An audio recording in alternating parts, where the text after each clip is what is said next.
تو بندہ بیچارہ اپنی نمازیں چھوڑ دیتا ہے، اپنی آخرت کی لاکھوں نہیں کروڑوں نہیں اربوں کی قیمت کی جنت کو چھوڑ دیتا ہے اور اس کے پیچھے لگ جاتا ہے۔ کتنا اسے بہت ساری چیزیں اللہ تبارک و تعالیٰ کی قدرت کے مشاہدے نظر آئیں گے۔ یہ 4 چیزیں ہمارے آنکھوں پر پٹی کے طور پر پڑی ہوئی ہیں۔ شہوت بھی لوگوں پر غالب آئی ہے آج، لالچ بھی بہت سارے لوگوں پر غلبہ کیجیے، اور لوگوں میں آج دوستی کرنے کا جو ایک رواج ہے، دوست تو ایسے مصیبت ہے، یہ آج کے زمانے کی نہیں بلکہ ہر زمانے کی۔ قرآن یوں کہتا ہے، یا ویلتا لیتنی فلانا لیتنی یا ویلتا لیتنی لم اتخذ فلانا خلیلا۔ اللہ تعالیٰ فرماتے قیامت کے دن کچھ لوگ یہ کہیں گے، اے کاش میں فلاں کی دوستی نہیں کرتا تو آج اچھا ہوتا۔ کچھ لوگ صرف دوستی کی وجہ سے جہنم میں جا رہے ہوں گے۔ آج دیکھ نہیں رہے بیچارہ کسی ایک آدمی کو کرونا افیکٹ ہوا، لیکن دوست کتنے تھے ان کو بھی پکڑ کے لے جا رہی پولیس، کون کون ان سے بات کیا ان کو بھی اٹھا کے لے جا رہی ہے۔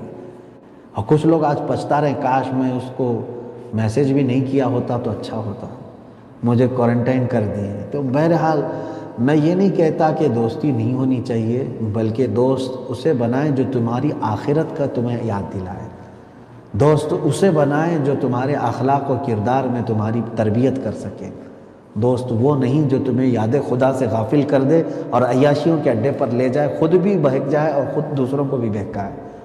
عزیزان گرامی وقار، یہ 2 چیزیں میں نے عقیدہ آخرت کے متعلق عرض کی، اور اللہ تعالیٰ نے قرآن عظیم میں جگہ جگہ پر جہاں پر اللہ پر ایمان لانے کا حکم ہے، من آمن باللہ، آپ دیکھیں گے اس کے بعد آتا ہے والیوم الآخر۔ کئی آیتوں میں یہ ہے جو اللہ پر ایمان لایا اور آخرت پر ایمان لایا، یہ 2 بہت بنیادی چیزیں ہیں۔ اگر آپ نے ذہن سے یہ بات نکال دی کہ آخرت کچھ نہیں ہے، معاذ اللہ کافر ہو گئے۔ آخرت ہونا ہے۔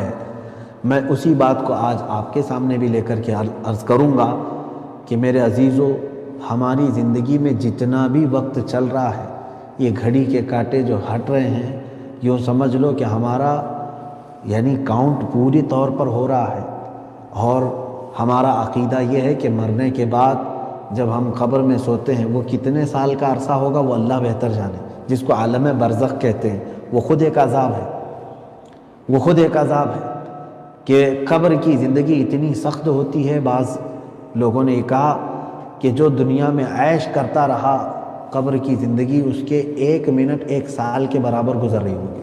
یہ لاک ڈاؤن سے ہی سمجھ میں آ رہا ہوگا، دوسرے دنوں میں دن ایسے گزر جاتے تھے پتہ ہی نہیں چلتے تھے، لیکن آج قید کر کے رکھے ہیں تو نہ دن کٹ رہا ہے نہ رات کٹ رہی ہے، سونا ہے کیا ہے۔ یہاں تو پھر بھی ابھی آپ کے ساتھ رشتہ دار ہیں بات کرنے کے لیے، موبائل ہے، ٹی وی ہے، بہت ساری چیزوں سے وقت گزار رہے ہیں۔ قبر میں کون آئے گا تمہارے پاس؟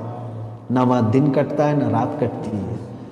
تو وہ ایک لمبی زندگی عالم برزخ کی، لیکن ہمارا عقیدہ یہ ہے کہ ایک دن ایسا آئے گا جو 50,000 سال کے برابر کا ہوگا، جس دن اللہ تعالیٰ آدم علیہ السلام سے لے کر قیامت تک آنے والے سارے انسانوں کو جمع فرمائے گا، اور وہ اس کا عدل ہے۔ اس دن اللہ تعالیٰ اعلان فرمائے گا کہ کہاں ہیں سارے لوگ، جمع ہو جائیں اور اپنا اپنا کیا ہوا سب سنائیں۔ نامہ اعمال جس کو ہم سمجھتے ہیں 4 پیج ہوں گے 5 پیج ہوں گے ہم کو دے دیں گے، نہیں، بلکہ حدیث پاک میں ہے ایک بندے کے نامہ اعمال کتابوں میں آئیں گے، اس کی کتنی کتابیں ہوں گی؟ فرمائے گا جہاں تک اس کی نظر جاتی وہاں تک صرف اس کی کتابیں ہوں گی۔ اور وہ بندہ چیخ چیخ کر کے کہے گا، اے اللہ کیا یہ کتاب کیسی تو نے میرے پاس دے دیا، اس میں نہ کسی چھوٹی چیز کو چھوڑا نہ کوئی بڑی چیز چھوڑا ہے، سب کچھ اس میں آ گیا ہے۔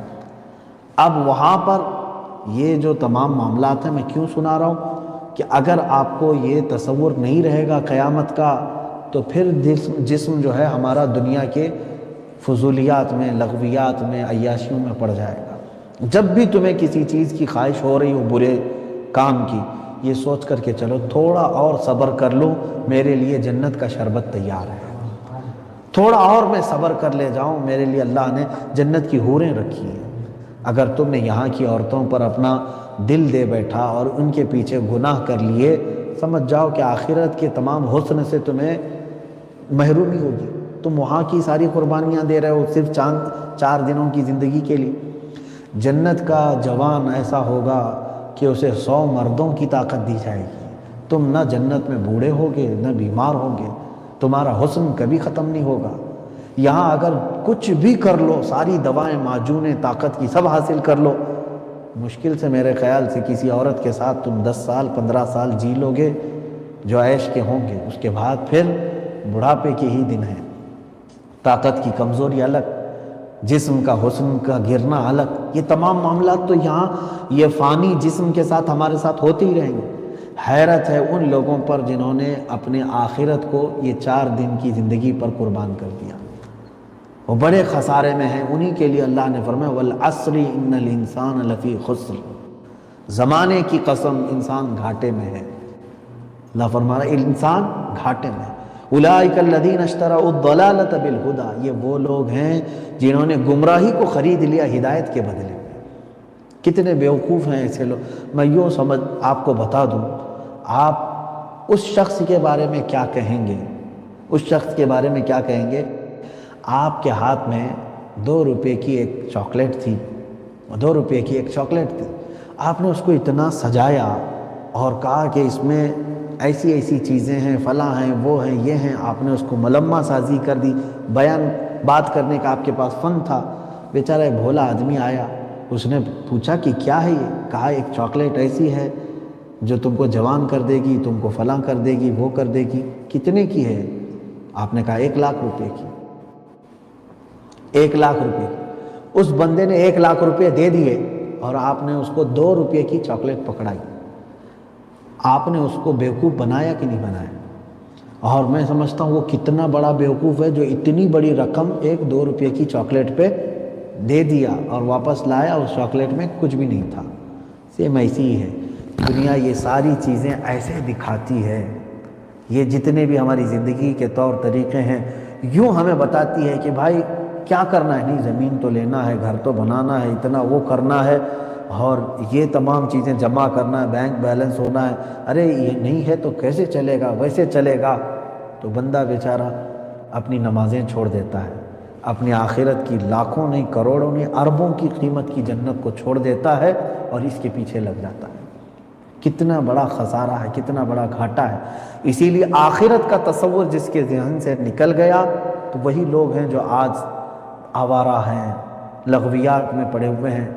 میں سمجھتا ہوں ہمارے بچے جوان سب سے میں کہوں گا موت کی دستک عنقریب آنے والی ہے تمہارے گھر پر۔ یوں سمجھ کر کے چلو ہمیشہ تمہاری گردن کے پیچھے ملک الموت ہے تیار، کسی بھی دن وہ تمہیں دبوچ لے گا۔ موت کا فرشتہ تمہارے آگے پیچھے ہے، تمہاری روح نکالنے کے لیے وقت ذرا بھی نہیں لگے گا۔ ایک بندے کی روح نکالنے کے لیے انہیں زیادہ وقت نہیں لگتا۔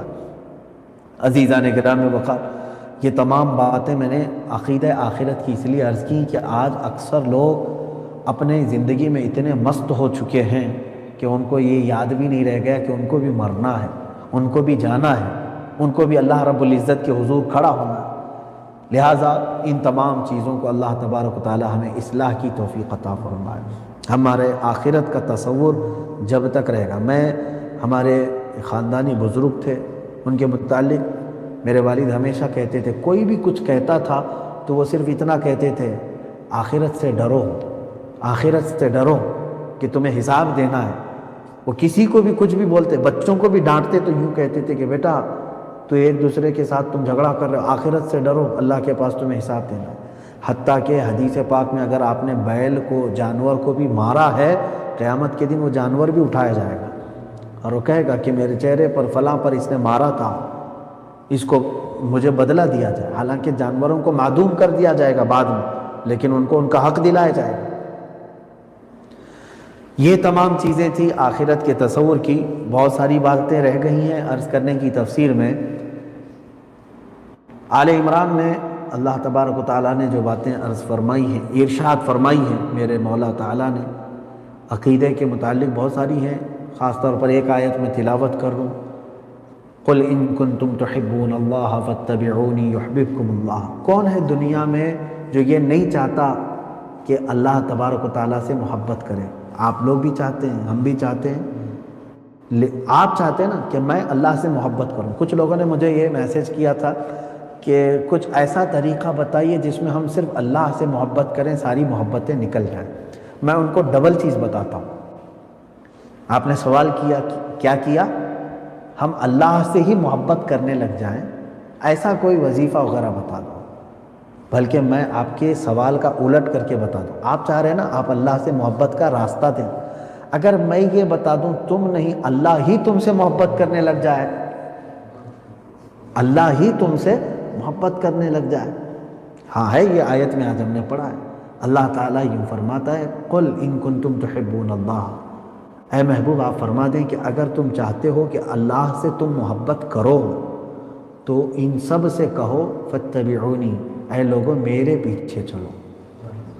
حضور صلی اللہ علیہ وسلم کو حکم ہوا کہ آپ اپنے غلاموں سے کہیں کہ میرے پیچھے چلیں، حضور کے پیچھے چلیں، تو کیا ہوگا؟ جو حضور کے پیچھے چلا یحببکم اللہ، اللہ ان سے محبت کرے گا، اللہ ان سے محبت کرے۔ ان کے جو ہم غلام تھے، خلق کے پیشوا رہے، ان سے پھرے جہاں پھرا پھر آئی کمی وقار میں۔ اسی کو اس آیت کا یوں سمجھ لیں، اس آیت کا ایک شعر میں ترجمہ اگر دیکھیں گے تو اقبال نے یوں کہا ہے، ہاں حضور صلی اللہ تعالیٰ علیہ وسلم کی اس محبت کو اگر میں شعر میں یعنی ترجمہ قرآن کو بتاؤں تو یوں سمجھ لیں، مشہور زمانہ شعر اقبال کا کہ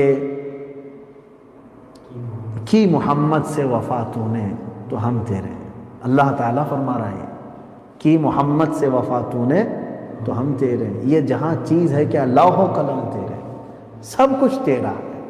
حضور اکرم صلی اللہ علیہ وسلم کے پیچھے جو چلا پوری کائنات اس کے لیے نرم بنا دی جاتی ہے۔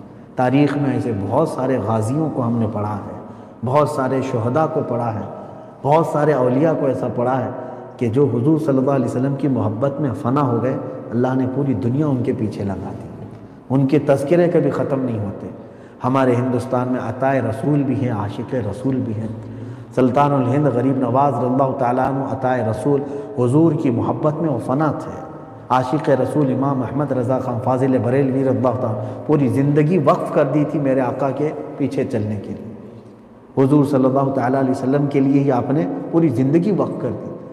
اپنے دل کا ہے انہی سے آرام، اعلیٰ حضرت نے خود یہ کہا، لو لگی ہے کہ ہم اس در کے غلام تھے۔ تو میرے عزیزو، حضور صلی اللہ تعالیٰ علیہ وسلم کے پیچھے چلنے کا مطلب یہ نہیں ہے کہ یا رسول اللہ صبح شام کہتے رہیں اور پھر اعمال میں یہود و نصارہ کی طرح کرتے رہیں، اس کا مطلب پیچھے چلنا نہیں ہوا۔